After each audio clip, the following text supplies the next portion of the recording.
All right, so I'm here with Dr. Scott Jensen once again. We've been on the podcast a couple times. You and I have talked many times, and so every time we do a podcast, it just feels like old times when I used to just come to your office, and I would come to your office. I was telling Andrea this the other day.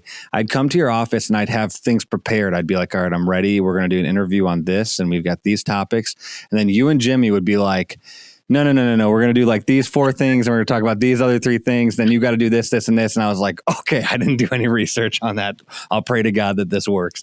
And it ended up going fine, but those are just fun memories. And so, yeah, I guess you were running to be governor again, and less than a month ago, you decided that you're not going to do that anymore, and that you're going to run for state auditor. I want to back up to running for governor and dropping out. Like, what, I guess, influenced that decision? I don't think I'm any different than any other individual who makes a decision to run for an office. Last summer, when I made the decision to run for governor, my wife and I and our team felt strongly that I would be the strongest candidate to win in November of 2026 against Tim Walz. Mm-hmm. But when the calculus changes, I think it's practical and reasonable to consider all aspects of that change. Fraud has been an unbelievably impactful issue for Minnesota, to the point where many Minnesotans don't even really want to necessarily announce that they're from Minnesota. It's embarrassing. Right. But when Tim Walz dropped out in early January of 2026, it was clear that this was going to be a totally different governor's campaign and election than anybody would have guessed, when only 6 months earlier, the presumption was that Tim Walz would be the Democratic candidate. So I had already been asked if I would consider running for the U.S. Senate and other seats, but I really felt like I'd matched up with Tim Walz well in 2022. We raised lots of money. We had lots of supporters. We got more votes than any Republican governor candidate had ever gotten. Yeah. And we set records building a big tent. And I also fared well with Tim when it comes to debates, because I think the way that he somewhat bloviates works well for me, because I'm sort of a pinpoint kind of person. Right. But when he dropped out of the race in early January, about 2 months ago, I got more phone calls and more requests to consider what would be best for the Conservative Party in Minnesota. And I think that when Amy Klobuchar then announced that she was going to run, there was no question in my mind that it was very possible that I might not be the strongest candidate to run against Amy Klobuchar. Right. And also there were still a dozen Republican candidates faring for the nomination. And I think there's value to starting to narrow that number so that people can start to coalesce and get behind a candidate, so that we're not, if you will, sort of sniping at one another during our own campaign.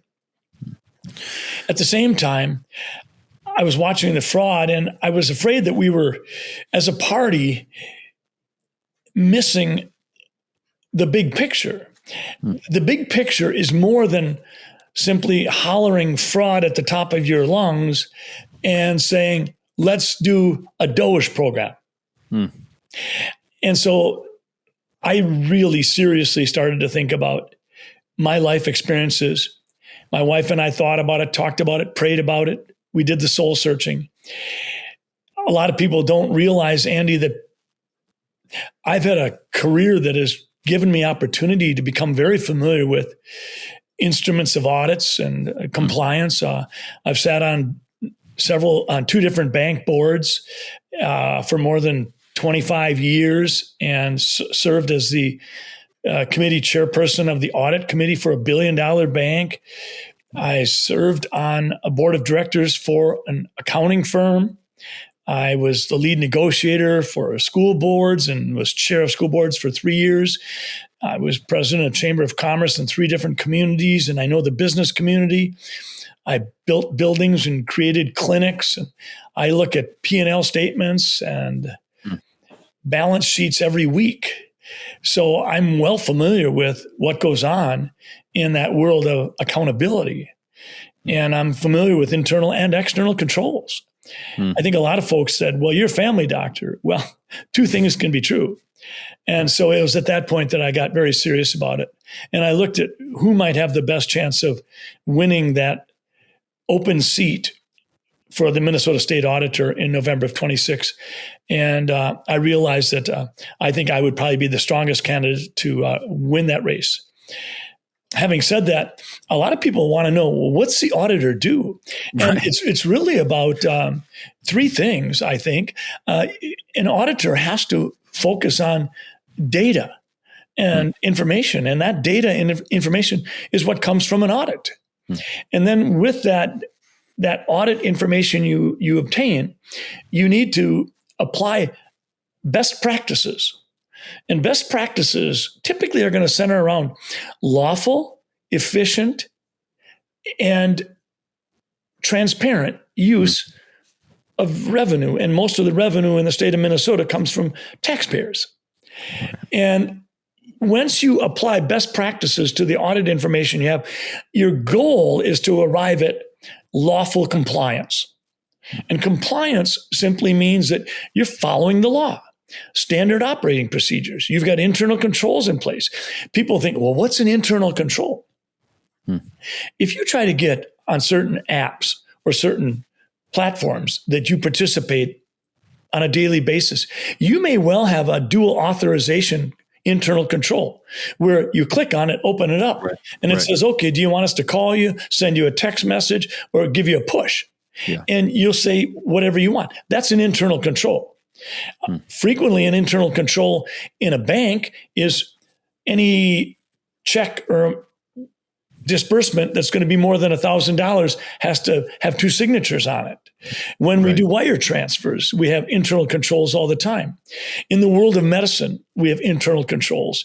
If a person comes back with a lab value that is dramatically high, you do not assume based on one test that this person has pancreatic cancer or congestive heart failure. You'll say, okay, we need to do an internal control here. We're going to have dual tests. Sometimes we'll even send a lab test out to another lab. Oftentimes Mayo Clinic in Rochester will be used for that. So you create dual controls to make certain that you're not inadvertently overreacting to a piece of information. Right. When I looked at all that, Andy, I said, I can do a good job. And I know how to address the legislature and the governor. And I have built a big tent, and I have built a big treasury, and I have social media exposure. I have almost 1 million people follow me every day. So I know I can get a message out. Right. And my job careers have actually been very, very conducive to getting ready for this moment in time. And that's when we made the change. We said, you know what?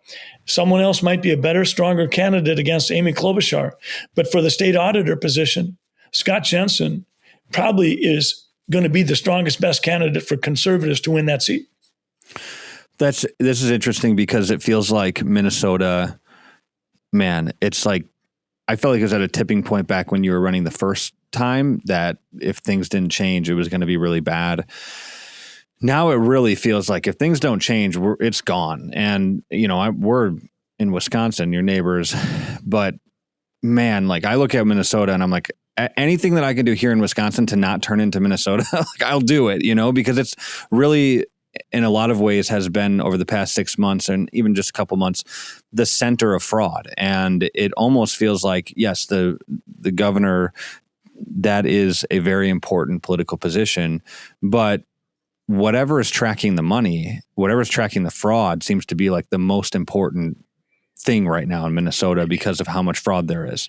And honestly, if someone thinks that there's a secret sauce, a magic button to press, and the fraud will go away, they're kidding themselves. Right. The biggest reason we have fraud in Minnesota is because of leadership. Right. There's a culture that's saying that competence isn't the high watermark. Right. That there are other considerations. You may not be aware of it, Andy, but last week or two, the consultant that Governor Tim Walz hired, Tim O'Malley, produced a 57-page summary report on program integrity in Minnesota. It's not dynamic reading, but it lays it out there. Right. But one of the most important things in this report was Tim O'Malley called out the leadership in the Department of Human Services, because from several sources, the O'Malley team found out that the everyday staff doing the work in the Department of Human Services do the work of identifying whether or not a provider is eligible to provide services, whether or not a recipient is eligible to receive services. The bottom line is, in looking at eligibility, verification, and documenting what you find, the staff was told your decision-making should be about 70% based on compassion, 30% based on compliance. That's astonishing.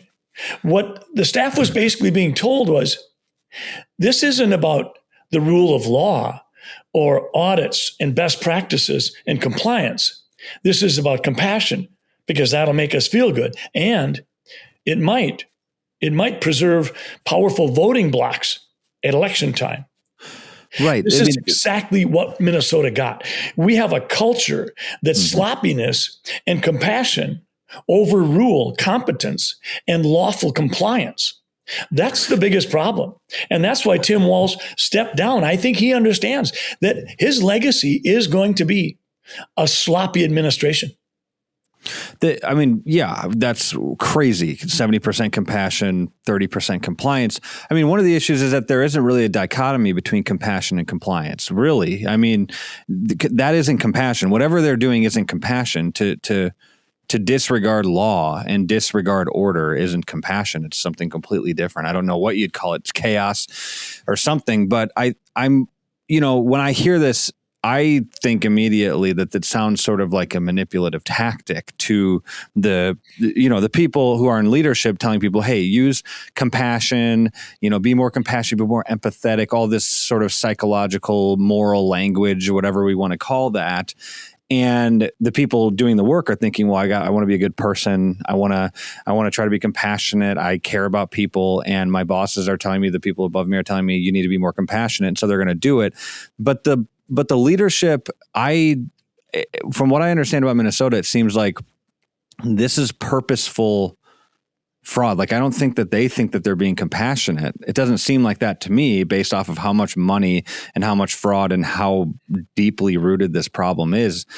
It doesn't seem like they think that they're being compassionate. It seems like they're just sort of using that as a psychologically manipulative tactic to get their dirty work done. Is that too cynical, or do you think that like this leadership is actually engaging in, well, of course they're engaging in fraudulent behavior, but is this competence, or is this actually like evil? To try to ferret out anyone's motivation for doing something that falls in that realm of embezzlement or lying or cheating or stealing or waste or fraud, it's always difficult. Right. I think for me, I think we all have the ability to rationalize powerfully. And when we do that, frequently we fall prey to a delusion where we don't even realize that we're not really changing anything. We might just be virtue signaling, but it makes us feel good. Right. And so we do it. Yeah. I remember when I was president of the church council at a church I was at many, many, many years ago. I was president of the church, and we were dealing with the uncomfortable task of budgeting for the next year. And it appeared that the majority of the church council wanted to spend, or was willing to spend, more money than we would be projected to bring in through our sources of income, which for the most part are charity. Yeah. The church might do a few bake sales and things like that, but for the most part, individual donations are how a church lives and breathes. Yes. Yeah. And I remember, as the president of the council, And even then, as I am now, I'm a fiscal conservative.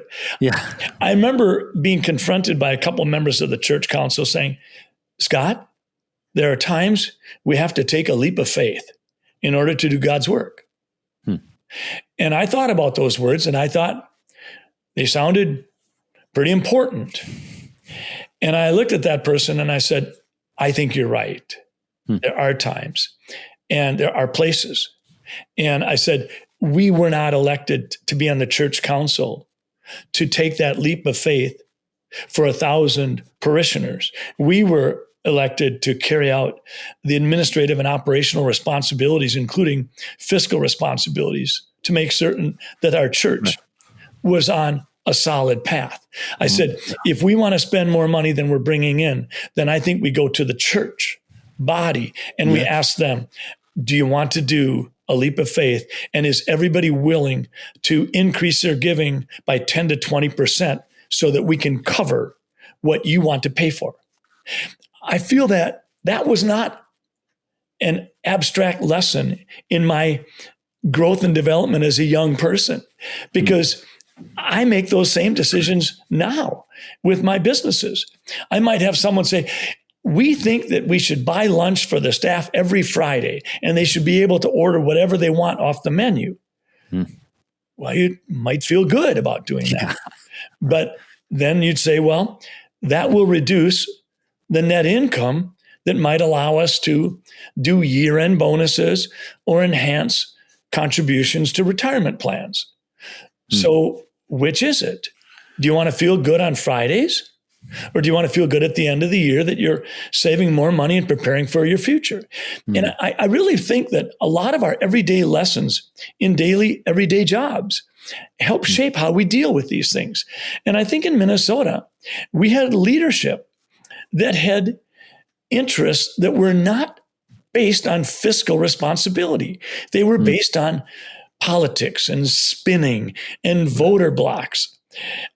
I think most Minnesotans very much want to have some kind of safety net available for those people who, for whatever reason, are down and out. But the safety net isn't supposed to be a destination place where you live and breathe for decades to come. It's supposed to be a ladder so that you can get on that ladder and climb out of that space and build the life that you dream of. So what you said earlier, Andy, about compassion, I think you were spot on. Compassion isn't making someone's life such that they won't dream and try and do better. Yoda said in Star Wars, there is no try. Do or do not. There is no try. And what oftentimes we do in our political escapades is we take away that motivation from people and we hurt them. Yeah.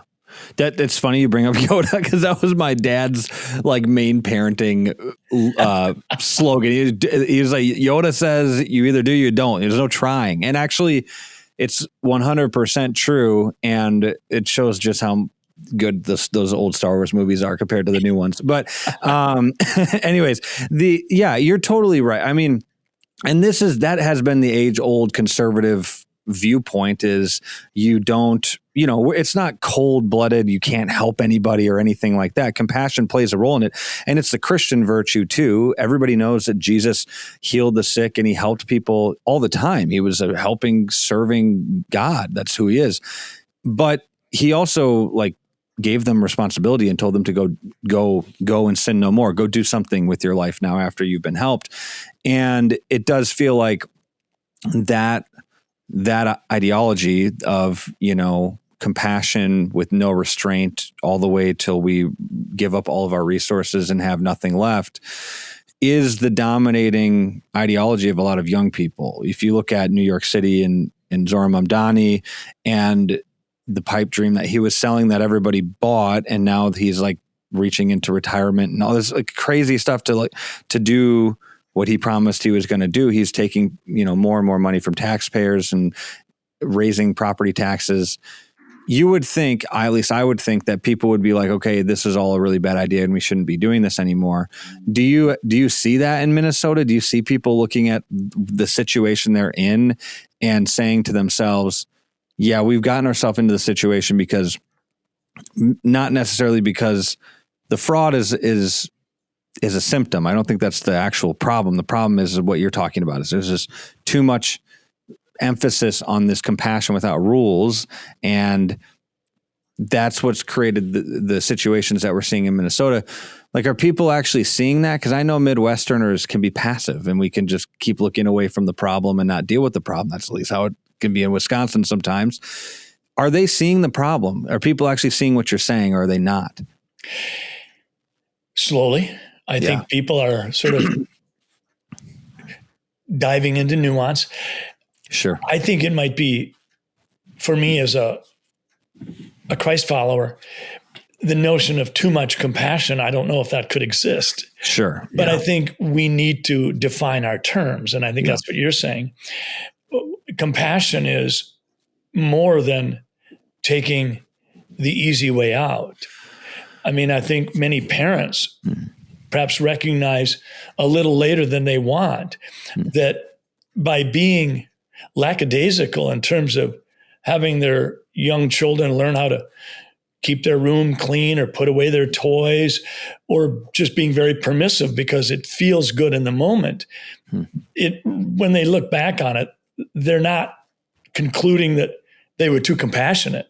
Right. They're concluding that they didn't analyze this and look at the nuance of human behavior and how do you shape it.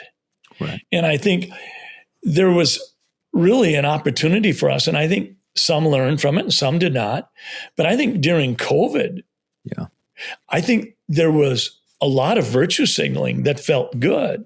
Yeah. It ultimately turned out to be pretty adverse. Yeah. I think in Minnesota, not all states did this, but our governor created a snitch line. Yeah. So that if you saw your neighbor having too many people on the deck for a hamburger and a beer, that you could call the number and say, they're not following the rules and they're not 6 feet apart. I think that the way it was presented, for some people, they said, yeah, I want to know what number I should call. Right. Now looking back, I think most people would be embarrassed to acknowledge that they ever called that number. Yeah. And I think that's the way life is. I think as humans, sometimes we want the easy answer. Yes, no, flip the switch. In so many issues that we deal with politically today, Andy, people say, you're either this or you're that. You're either Republican or a Democrat. But sometimes two things can be true. Sometimes you can be a fiscal conservative, and on the social issues, be a little less defined. You may say, I need to keep thinking about that. I need to keep praying about that. I think we see that with a lot of things.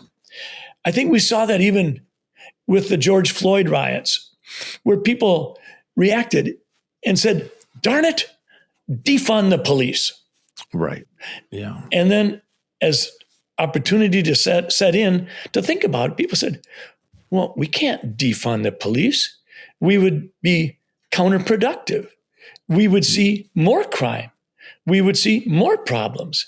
And so the people that said defund the police started to create alibis and say, I never said defund the police. I wanted this or I wanted that. Right. I think that's human nature. And I think we see it most grossly in politicians. Yeah. Yeah.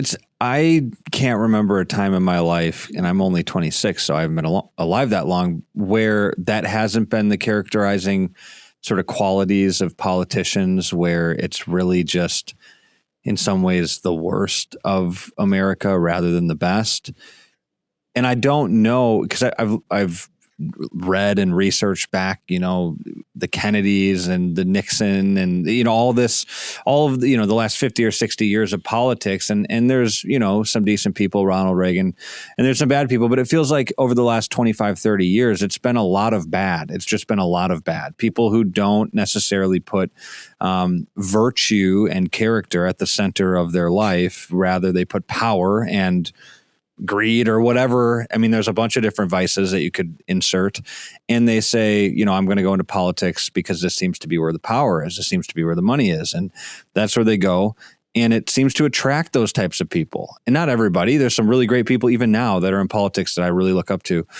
But there's also just a bunch of slimy people. And I don't want to say a bunch of bad things about people, but I think that that's indicative of a culture that doesn't have virtue, because we can talk about the money and the fraud, and we can talk about the social issues. We talk about all these things politically all day long, but it comes down to the thing that I think Jordan Peterson has talked about for a long time that they get bored of because it's very basic and very plain, but it's so true. It's that if you don't take personal responsibility and have virtue in your own personal life, you're not going to be able to help society. You're not going to be able to go become a politician and solve everybody else's problems if you haven't solved your own. And it's personal responsibility. And so, like, for me, I do the best that I can, to be responsible in all the different ways that I can. But when I talk to young people and I'm like, hey, look, maybe we should be focusing more, especially as young people, on our own virtue and trying to just grow in discipline and self-control and all of the good fruits of the Spirit. That seems to be where the conversation shuts off, because there's all these excuses where it's like, well, the big corporations or the big government, whatever side you're on, you can blame some big conglomerate group of people, the Jews, whoever. They're making me not be a good person. They're making me not practice virtue. I think that's nonsense. I think that's BS. I think that you can be in the worst, most totalitarian, horrible situation ever and still practice virtue. It's very difficult, but I think you can do it. And I think that that's what Christianity is about. But it doesn't seem like that's what people believe in. And I know this is like, what does this have to do with being a state auditor? But I actually think it has everything to do with that, because our money and what we are doing behind closed doors, that's all indicative of who we are as a society and as a culture. And politically, I think. And so what it really comes down to, from what I'm hearing from you, is like, we just need politicians and people who are encouraging personal virtue, self-sacrifice, and self-discipline. Is that fair? Would you say that that's what you're advocating for?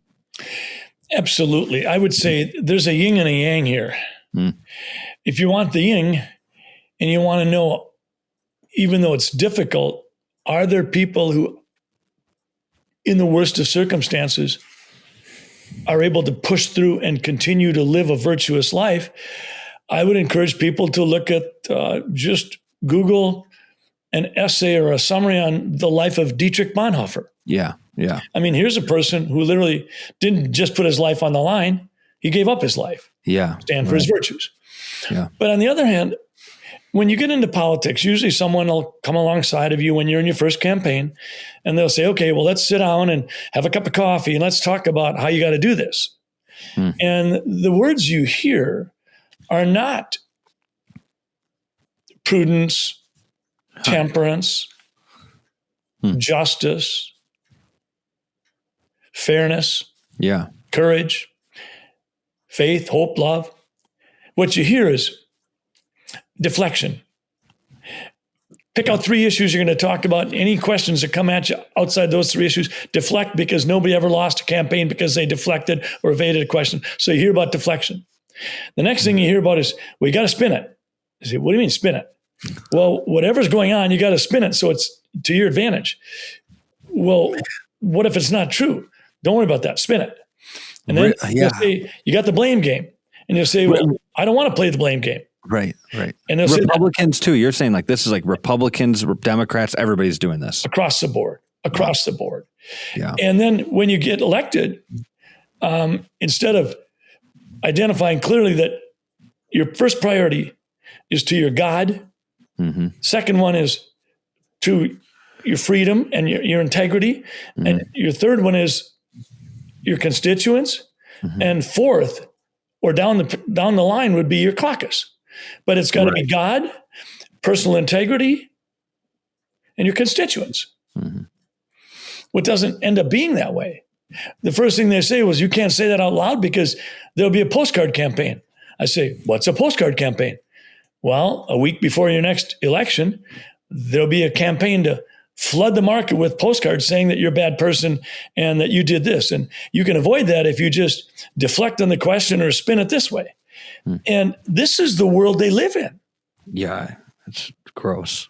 It's gross. It's gross. It's really gross because all I'm thinking right now is Marxist. It's a Marxist way of living. It's all about power and win at all costs. So spin the language, play with words, do whatever you have to do to, one, attack. And now it's just personal onslaughts against your opponent. It's really all, that's a lot of what campaigns seem to be like today. It's like who can say the worst thing that they can possibly think of, regardless of if it's true or not, about the person that they're going up against. That's another word they use. They teach you they say you got to brand them.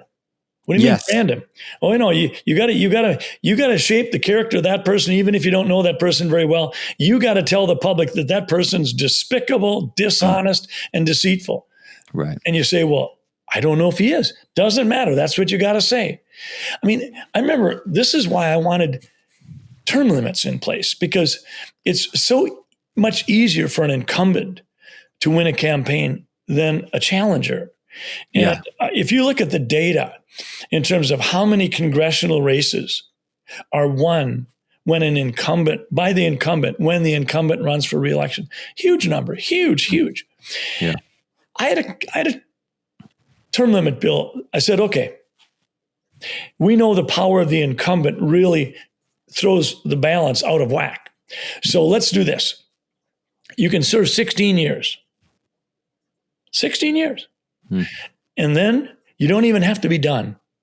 You just have to step away for one term, so that you're giving someone else a chance to be the incumbent.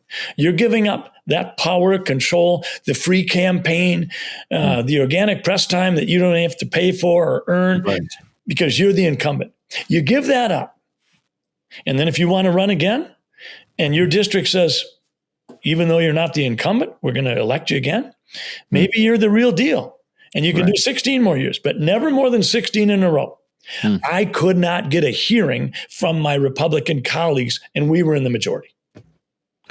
Well, it's because it's sort of an indictment against a lot of them too. I mean, it's because it's how the whole system is run. I was willing to grandfather every sitting legislator in. Any time you spent, you didn't count. I just wanted to get something going, and I could not get a hearing to talk about it. Wow. So basically, I mean, what that tells me intuitively is that it is the thing on people's minds is power and security and safety and whatever sort of benefits that you get from being in these positions of power. Like that's what you have to do you have to keep that, which my understanding of American history was that is not what American history is about. I mean, like what America is risk taking. Almost, George Washington stepping away from power. Actually, we started with power is dangerous, and you need to be very careful when you have power, when you've been given an entrusted power, to be very careful for it to not corrupt you and to have virtue enough to say no to wanting more power and giving, and I guess for the American people, giving up their power to the federal government. And safety and security from the early times of America, from what I understand, those weren't really on the very top of the list of priorities for Americans. Obviously, safety and security are important, but these people were traveling west in wagons to just search out a new land, incredibly dangerous, terrains, and they just wanted an opportunity. And so safety and security, like America has become obsessed with safety and security. And it seems to me like, the idea of saying, hey, 16 years, by the way, which is like, that feels like a long time anyways. 16 years, a long time. And then you have to take one round off and then you go right back. Like that being so scary to an American tells me that there's a deep-seated problem with these politicians, that we aren't, like, we're just sitting in these seats of power for what? Just to be there, to have the security to be able to say that, like, this is where I'm in this powerful position. Like, what is it? Is it the power, the security? Like, what do you find it to be? Because I don't see that with you, but on the other hand, like, you've got other businesses and other things that you can leave and go to. Some of these people, they don't have anything outside of politics.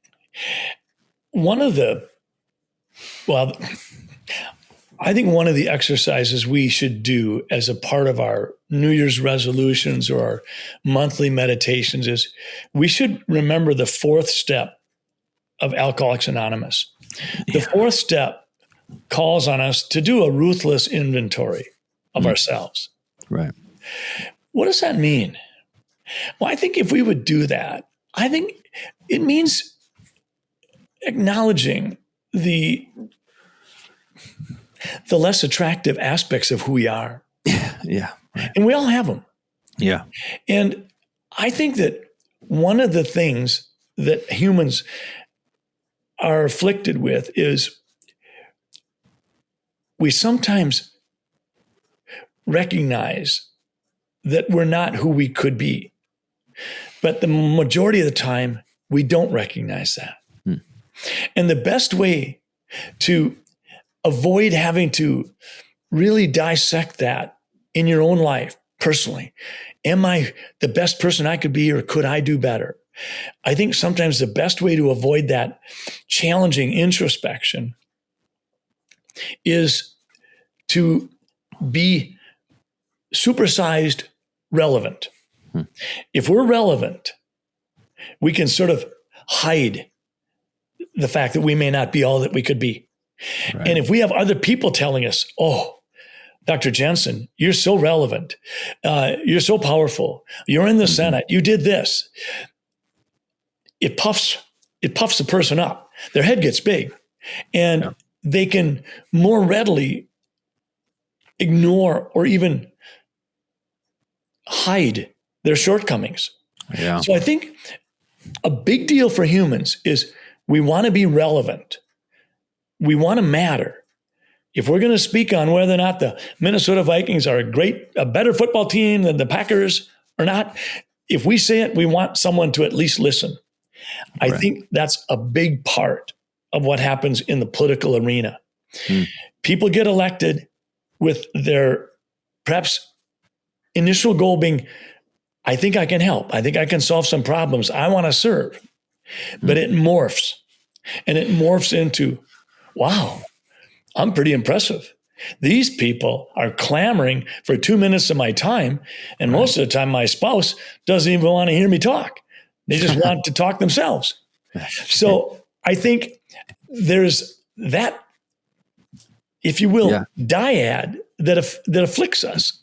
And I think that's a huge part of the reason why once people get elected, they want to just stay in that realm because they matter, they're relevant, and it makes them feel good. Yeah. This is the point that you made about flattery is interesting because it's something that I've thought about. Like if people start to tell me that I'm like really good or great at something, the way over the last couple of years that I've just like, I need to be very skeptical of the situation that I'm in now. If everybody's being really like, oh, you're amazing, you're great. That means, I mean, really like sycophancy. These are, you just, depending on what position of power you're in, you need to be very careful. And that has, you know, I don't want to say a bunch of negative stuff about Trump. I actually like him, but it does feel like the Trump era, the flattery era, you know, Trump likes to be told that he's amazing and he's great. And that's always been his personality. And sometimes it's like just funny and everything. But I think that that's become contagious in the Republican Party in a very negative way in certain ways where I think both parties. I think that old saying, flattery will get you everywhere. I think there's truth in that. I mean, if you want to use a more derogatory term, you could say, you're just buttering me up. Yes. And, sometimes that's true. Right. And I think that there's a skill. I mean, you can show a genuine interest in someone else's life without flattering them inappropriately. You can say to someone, listen, I've watched you and you do this so well. What do you think about? Maybe it's someone you're golfing with. Yeah. And they just, when they have a chip shot, they just, every time they do it so well. So you might say, you're the greatest chipper in the world, but that seems sort of empty flattery. But if you say, you seem to do that so well consistently, do you mind if I ask you, What do you think about when you're doing the chip shot? Is there any thought or two or specific effort you're making to hit the shot you want? You're both being honest and you're complimenting them. I think that in politics, it gets, like you said before, Andy, it gets gross. And I think I want to say something about the Gen Zs.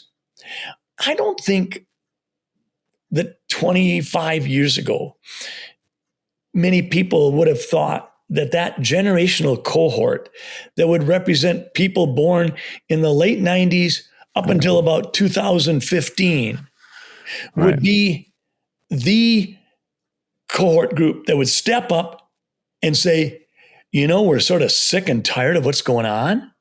And yet the Gen Zs are leading. They're doing that at a rate far more than anyone had anticipated. Now, that isn't to say other generational cohorts have fallen short. It's just that there's trends that take place as we watch generational cohorts move through, whether you're talking about baby boomers or Gen Xers or millennials. There's trend lines that do hold true. But the Gen Zs have been very, very interesting. They seem to be saying, we think, now I'm generalizing, but we think that a bit more fiscal pragmatism would go a long ways. And we're not terribly impressed with the world you're leaving us. Wow. They're not saying, listen, I showed up. I participated. I expect a trophy. They're not saying that. I think Gen Zs are probably going to parent a little differently than cohorts before them. 100%. And I think that for me is uplifting. It tells me there is absolute reason that hope lives strong. I think there's a lot to be said about Gen Z. I mean, one is they grew up in the technological revolution in a way that even more so than the millennials, the smartphone really changed everything. The iPhone changed everything. And we grew up in the middle of that. And in a lot of ways, our parents didn't deal with it very well. They just gave us smartphones, which was turning out to be a really bad idea. You shouldn't give your little kids smartphones. That's not a good idea. But I think you're right. So there's weird statistics with Gen Z.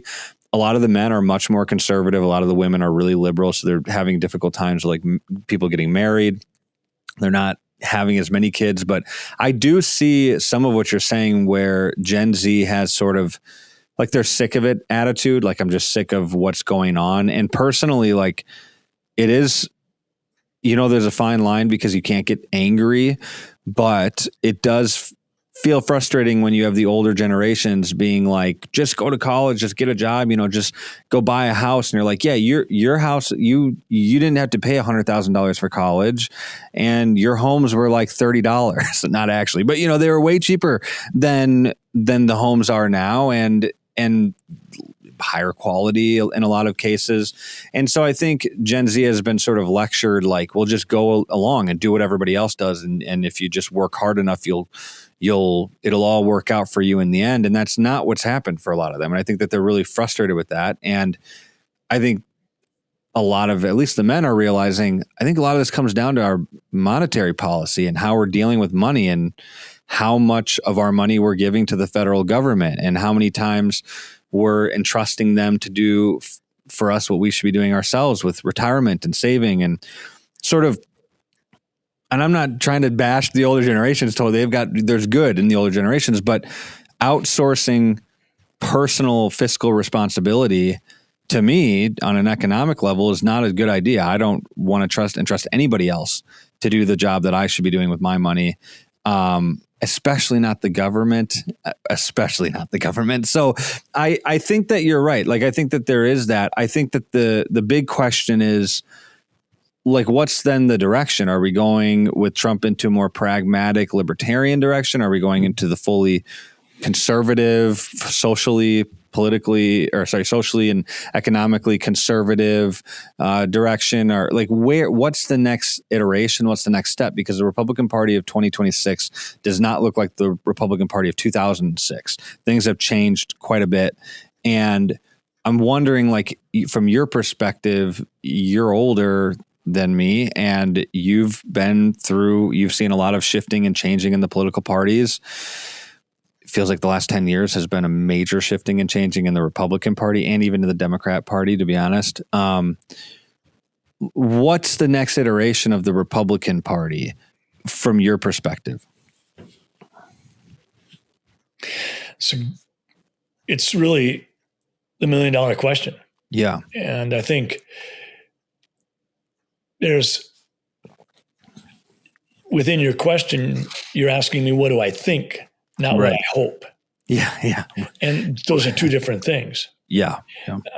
I think the Republican Party has already made a significant shift in that if the party previously was perceived as the party of the wealthy, I think the party is being perceived now much more as the party of the contributors. Yeah. The people that want to build America, love Minnesota, make a mark, participate, leave the place better than you found it. I think that's the party. I think on the social issues is where the Republican Party has struggled so much. If you go back and look at 1980's election, 1980, Ronald Reagan and Jimmy Carter were both considered pro-life. Some people have considered Jimmy Carter the last pro-life Democratic presidential candidate. By 1984, it had shifted. If you look at the voter tallies in 1984, the people that voted for Mondale were pro-choice. The people that voted for Reagan were pro-life. You saw much greater influence of religion into the political arena. Right. It became much wider spread than just abortion. It was on so many issues. Yeah. I think there is a real movement where people are starting to recognize that there are personal, private decisions that, as much as is possible or feasible, should be left out of the political realm. As you mentioned, Jesus Christ previously, when he was sort of set up to be trapped by the Pharisees, he didn't take the bait. Right. He didn't sort of go ranting and raving about the law and this and that. He went right to the heart. And I think a lot of people in the Republican Party are recognizing that our real base, our real foundation is the Constitution and the documents the founding fathers gave us, the Bill of Rights, even the Declaration of Independence. And that when it comes to some of those powerfully private decisions, we're going to have to try to recognize that people want to make those decisions for themselves. The first settlers in America came over, if probably the two biggest things they came for was one, freedom of speech, and two, freedom to worship and to choose their God. Yeah, 100%. And I think we maybe became caught up in the party thinking that the political party is the real sage that has all the wisdom. And yet I think we're seeing that in many situations, legislators and politicians are not up to the task because everything is being deflected and branded and they're spinning it. And people are saying, okay, what I do in my private affairs, as much as is possible, has to be out of the political realm as much as is possible and practical. And I think that's where the party's going, but slowly. I think we're seeing people stand up in the Republican Party more loudly than ever. The Constitution matters. Many people will be strong Second Amendment rights. The Second Amendment is in the Bill of Rights, and you don't get to trifle with it. That's our bedrock. Yeah. Totally. But within the Constitution, it's pretty clear. The federal government, their authority is spelled out. And if it isn't, it belongs to the states. And we've seen the Supreme Court make rulings along that line. But I think that the Republican Party is starting to return to the notion, and it's slow, that workers and contributors matter and should, as much as be possible, their paycheck should be protected from government intrusion. I think that the Constitution is our Bible in terms of how we govern ourselves, and that there will be personal decisions that reflect frequently our spiritual beliefs and our upbringing. And we're going to have to recognize that while we can have differences in those personal ethical decisions, we'll always come back to we need to contribute and build America. The Constitution is what holds us together. We're stronger together than we are divided. And when we do that, I think the Republican Party becomes almost unbeatable, because at the end of the day, most people recognize the lasting sustainability of that approach. That's where I'm at. Yeah, I can see that. I mean, I think some of the points, like personally, I agree with. Some of them I don't. I do have, I know you put the thing in the Star Tribune where you after the election where you were like, hey, Republicans need to step back on abortion and things like that. And I get that from a pragmatic political perspective. But there are things on the moral level that I don't think can be denied, as far as if you look at Europe and what's happening in Europe with immigration, and you look at what's happening with abortion rates and birth rates and marriage rates. It's not just Europe, it's in the United States too. And there is the reality that though people in the West don't want morality imposed upon them legally, when you don't have some sort of, and I would like a world where we didn't have to do it legally. Personally, I would like it where everybody like went to church and they just imposed a moral law upon themselves and let their consciences guide them. It feels like we don't have that anymore.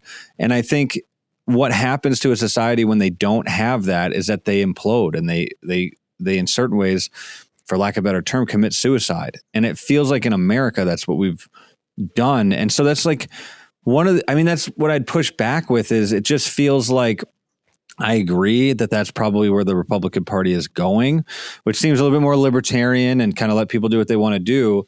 But as a Christian, letting people do what they want to do, that doesn't always go too well, because of our natures.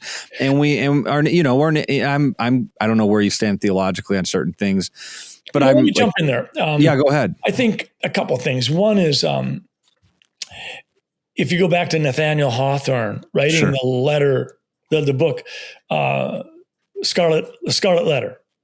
Okay. Where, a woman had a relationship outside of marriage and had to wear a scarlet A. Oh, yeah. Okay. I think that today, the 90%, if not more, of people recognize it, because humans do not get to enjoy this life without sin, that things fracture, relationships fracture. Right. So if you look at the 1970s, that was the decade in which we had the greatest rise in divorce rate in the history of our nation. Yeah. If you look at the activities that go on in a bedroom, things that might have been absolutely taboo 100 years ago, 98% of sexually active couples are engaging in those activities in the bedroom. I try not to look at the things that are activities that are going on in other people's bedrooms. But some people are willing to. No, I know. I mean, some people are willing to say that they're the ones who get to identify what is normal sexual behavior and what is sodomy. And I think you mentioned, you surprised me a little bit. You mentioned immigration in Europe. I was wondering if you were saying that immigration is an ethical, moral issue that we can't stand in the way of. And I would say that if a group of people build a nation and then someone wants to come into that nation because of their desire or what they consider their need or whatever, but in coming in, they want to impose their values on the host nation, that at some level that's immoral, because you have a nation that said, these are our foundational principles. And our founding fathers were very clear about that. Yes. When Benjamin Franklin said, we've given you a republic if you can keep it. Yes. Many of the founding fathers recognized that what they had put together in terms of constructs with the Constitution, Declaration of Independence, it would only work for a faith-based population. Yeah, that's what John Adams said it explicitly. Yeah, exactly. It was explicit. Yeah. So I think when we talk about immigration, we need to be clear that mobility from a land of hatred to a land where there won't be the hatred has value. But it seems to me that a country that is founded on generations of sacrifice, loss of life, standing up so that future generations could have prosperity and freedom, and then to have someone come in and say, I need to be there because where I'm leaving is no longer tenable for what I want or for my very life. And so I'm coming in and I expect you to host me and start to adopt my values. Right. What could be more immoral? Yes. I could tell you real quick what could be more immoral. What could be more immoral is allowing those people to come in so that you can control the voting blocks and get votes so you can maintain power. So I totally agree with everything you just said. I agree 100%. I have even more sympathy for the people who come into America, who want to be a part of America, who want to assimilate. They're great. I love those people. Although you have to have some regulations around that. But what you're saying is there are people coming to America who are saying you need to change how you are to be like me. But then there are even the people above them, the lawmakers, and in Minnesota, this is a big problem, who let them in so that they can have their vote and maintain power forever. And that seems to be like the problem. I think that's insidious and it developed over time. Sure. I think the first reason, I don't think people make a conscious decision very often that they're going to move into another country and insidiously and intentionally impose their value system, at least not in a transparent fashion. I think what a lot of people do, I think Milton Friedman spoke to this very well when Friedman says, an open immigration policy can work if the immigration is based on contributing and a job. But as soon as you take the motivation for immigrating to a country, you take it, and it's not about a job and not about contributing and self-reliance, but instead it's on, I want to tap into your hospitality. Right. I want you to take care of me. I expect you to take care of me. It's your obligation to take care of me. If you don't take care of me, by George, I'm going to rise up. Right. Friedman talks about that, and he talks about, he makes so much sense that if moving to one country is based on you want to have a chance, that's what the waves of immigrants did in our country's history.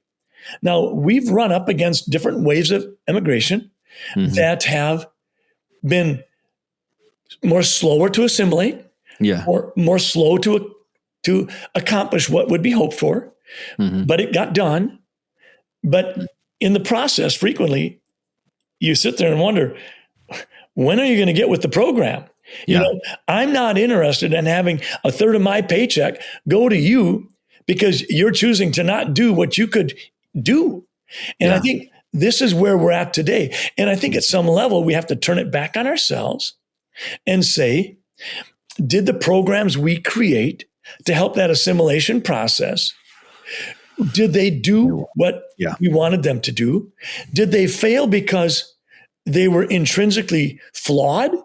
Or did they fail because we and our flaws had sinister motivations? And maybe one of those motivations was to bring in voter blocks that would remain loyal to those who are handing out the largesse of a country that they shouldn't be handing out. I think that those are the things that are what we should be challenging ourselves with. And legislators should be creating better laws laws that have safeguards against fraud written into them. Dollars should be allocated to make certain that the laws that are well-intentioned have some safeguards against fraud, abuse, and waste. That's not happening. We have legislators submitting hundreds and hundreds of bills that nobody really knows what kind of safeguard is in place against fraud. And they pass it. They put it into a bill that's 1,000 pages, and they give it to legislators an hour before they pass it at midnight on the last day. And then they say, aren't you impressed with us? We want you to reelect us because we're down there working till midnight for you. That's what's happened. This is, one thing that I just want to mention quickly about what you were saying about immigration, which I think is really interesting. It's something that I've thought about because it does feel like you do have two ends of a spectrum here. One is the more liberal Democrat sort of people come to America. They invite people to America legally or illegally. They grow the welfare state and they kind of control that constituency, and that's their way.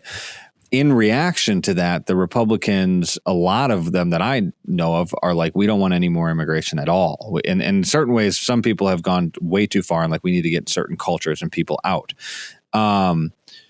In both of those positions, I think is a denial of what America was built on, the whole idea of the Constitution, which is redemption. And it's something that I don't think anybody talks about, but like, the welfare state is a denial of redemption because it doesn't encourage people to change and to say, hey, you might be in a tough position now, but it doesn't have to stay that way. You can do something with your life. You can change. You could build something. You could build a business or whatever. They don't encourage that. And on the other hand, people wanting to come to America, in my opinion, is an inherently good thing as long as we can maintain what America is in them coming to America.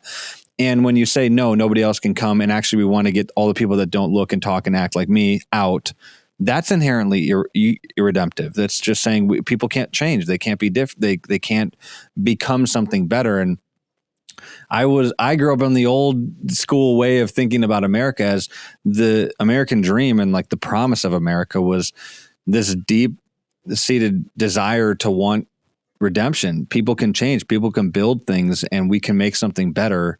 We can make a place better, than when we first got there. And it seems like both groups have decided away with redemption. I just want to maintain my little isolated thing right here. And it really bothers me because America was the country of redemption. That's why it's the greatest country in the world. We could take something and we could redeem it. We could make it great. And let me put you on the spot there, Andy. Yeah. I think our listening audience may be interested in knowing, how do you define the word redemption? I mean, I define it in the Christian way, in that there's redemption is in a Christian way, it's being born again, changing, but even taking something. So I look at like the great cities in America across the country, the West, Americans traveling west. You can take the wild aspect of the West and you can bring about a town and a city and people and industry and resources, and you don't destroy things, but you redeem the area, you redeem the place, you make it into something better, you build something. It's a flourishing, a building up and a flourishing of a group and a society, or an individual person. You just take what was once wild and untamed and you tame it in a way that isn't destructive, but that is for the flourishing of all the people around you. That's how I would define it in a very long-winded, strange way. Yeah, I don't think Webster's going to let you put that in their dictionary. No, they won't. No. But I would say I think at some level, redemption is a second chance, or redemption is opportunity. Absolutely. And I think that's what our country is. I mean, I think there were people that came to America because they were looking for a second chance. They were looking for opportunity. And I think they weren't interested in the Christian faith. They weren't interested in any prescribed religion. They were interested in freedom of speech, freedom of thought, freedom of spirituality. And I think, again, you asked a long time ago about the direction of the Republican Party. I think when we honor that kind of spirit, the spirit that America is for people who want to love it and make it better. Yeah. That's when we're starting to cook with real gas. That's where our nation gets better. That's where we have individuals dreaming of a better life, whether it's a promotion at work, whether it's early retirement, whether it's starting a company, whatever it is. It's about self-reliance as best we can achieve it. It's about opportunity. And I think that's what we need to focus on. And I think that our political system has gotten so inundated by words like branding and deflection and spinning and postcard campaigns. And this is a liberal progressivism that has to be honored, or this is a conservative populism that has to rule the day. I mean, it's just gotten crazy. And I think there are people that I would say that the great majority of Americans would put themselves somewhere between the 25-yard lines. And they don't live on the 5-yard line on the right or the left. They live between the 25-yard lines. They have friends that are of the opposite party that they might go out and have a beer or a burger with or watch the Super Bowl with. And I think that there's an awful lot of people that are just sick and tired of the polarization and the people that contribute to the polarization. And it seems like everybody wants to make things into you're either this or that. And I think our country has got to start recognizing that two things can be true, even if you don't want both of those things. You can be personally pro-life powerfully because of your life experiences and your own difficulty in having a family and having to go through infertility and all that. But there might be someone else who had none of your experiences, none of your spiritual upbringing, and didn't have any issues with fertility. And they may have a different perspective that focuses more on, this is my body, I get to choose.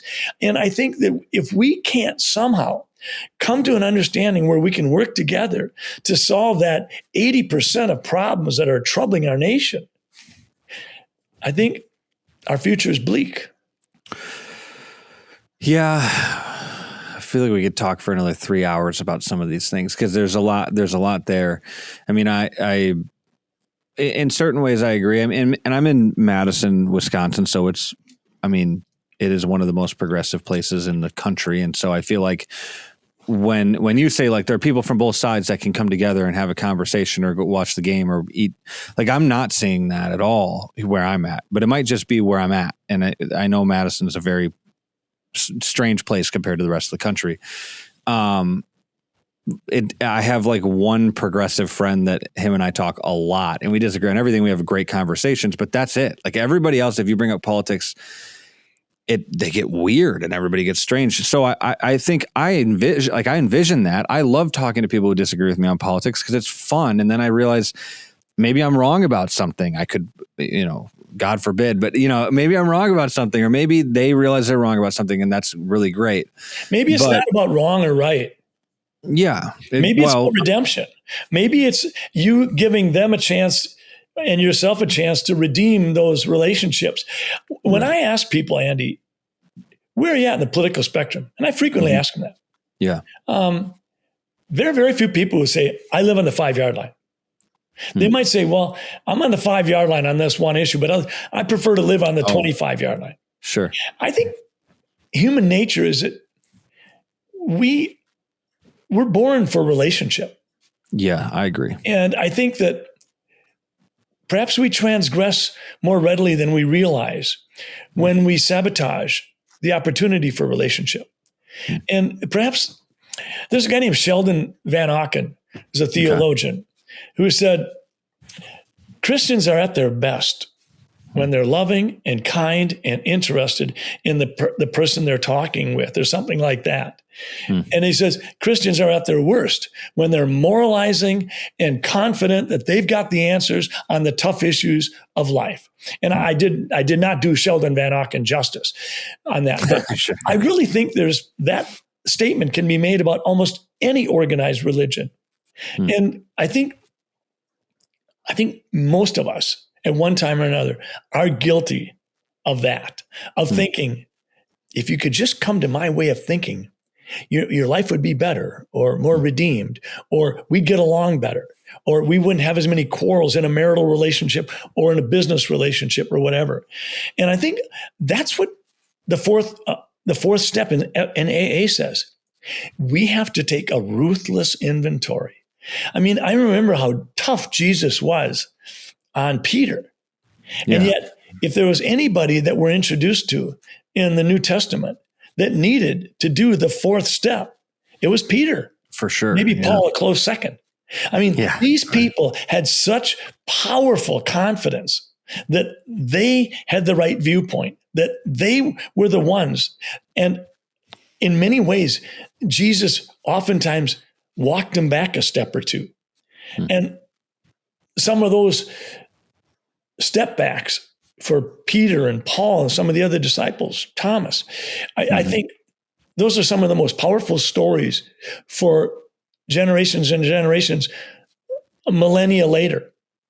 They touch me the most profoundly.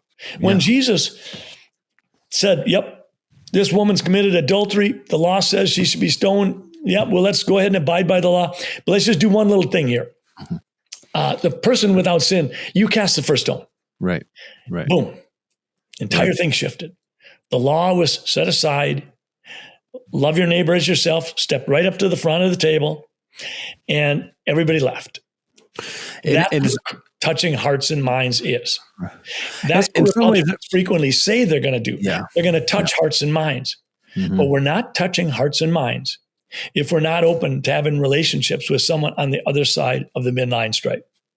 Yeah, and I don't even know if I'd say the law was set aside. It was more properly understood. It was that the law exists and we've all transgressed the law. So let's just relax a little bit. If we want to enforce the law to the extent that everybody there was trying to enforce it on this woman who was caught in adultery, if we're going to enforce it to that extent, I think Jesus was saying, I don't think you really want that because you're all transgressors of the law. And so I think it adds a new layer of grace, a law of grace, which is very interesting. It's very interesting because I've heard people say, because in the United States, there's so many laws. There's more law. Nobody even knows how many laws. There's laws everywhere, red tape everywhere. And I've heard, people say a society with so many laws, with so many lawsuits and people suing each other all the time, that's not a healthy thing because there's no room for conscience in a lot of ways. And there's no room for grace. And there's no room for mercy. And to your point, it does feel like the thing that Jesus was promoting is like before you're willing to, you who have not sinned, cast the first stone. Like before you're willing to throw judgment, you got to make sure that you're almost perfect because there's always a law that's you're probably transgressing. And that's the gospel, though, and that's why I love that, and that's inherently redemptive, because it doesn't just throw somebody away for the mistake that they made, and I think that that's so good, and I wish that more Americans did that in general. Let me say that differently. Yeah, I go with that. Yeah, instead of wishing more Americans, I wish I would do it. I do too. Yeah, I do too. Sorry. Rather than say, I want more of those people to do what I'm telling them to do, I think we need to do the fourth step and say, I wish I could do a better job of being that kind of a person. That's, to me, the power of what Jesus was trying to tell us that day. Yeah. Yeah, I agree. It's not about them. It's about me. And how am I doing? And to me, the everyday redemption we get to live with is that we can hopefully look in the mirror and say that I think today I've maybe done a little better than yesterday, but I hope tomorrow I sure do a little better than I did today. That's, to me, the ongoing continual spectrum of we get to redeem. But Andy, I do have to go, and I would like to wrap it up a little bit with a couple of things. Go ahead. I always like to keep you off balance. I know. Yeah. So you've been doing a lot of the questions. So I've got one question for you. And you need to realize that when you answer this question, there's probably going to come a point in time where your wife's going to hear it, your answer. We'll see if we release this episode. We'll see. Okay. Fair enough. So here's the question I have. If you had to articulate in 2 or 3 sentences, a shift in your thinking that has come about because you are involved in parenting 3 children under the age of 3? You've had a chance to see that part of the spectrum of human life on earth, very early part. How has that changed you in terms of any viewpoint or practice that you have? I think you make me do this in 2 or 3 sentences. That's what I suck at. So I'm going to try to do it in 2 or 3 sentences. I really think my entire perspective on childhood and children and family and the significance of family really changed, because I grew up in the generation that was taught that family, marriage, children doesn't really matter. And even though my parents didn't teach me that, it's some of that did just sort of naturally seep into my worldview. And after having kids, I'm like, this is the most amazing thing ever. It gives you meaning and purpose in a way that I never felt like you could. I don't think you could have that. And I mean, you probably can outside of having kids, but I think it's just a general worldview that I want to create the better world for my kids. Like, it's not really about me, and it's not like about my situation anymore. It's like, I can see why people sacrifice their lives for the next generation. I get it. That was the last sentence. I mean, you took it, you had a couple of paragraphs there, but I think what you just closed with is, and I talk to, I've delivered 500 babies, and I talk to patients every day. And it is so interesting that those last words you landed on. I think a lot of parents will say, I learned how possible it would be for me to lay down my life for another. Yes. I think up until, for me as a parent, I found that both reassuring but frightening, because I also, along with being willing to lay down my life for another, I think I also became powerfully protective. Yes. Don't you dare endanger my children. And I think those are 2 really powerful poles.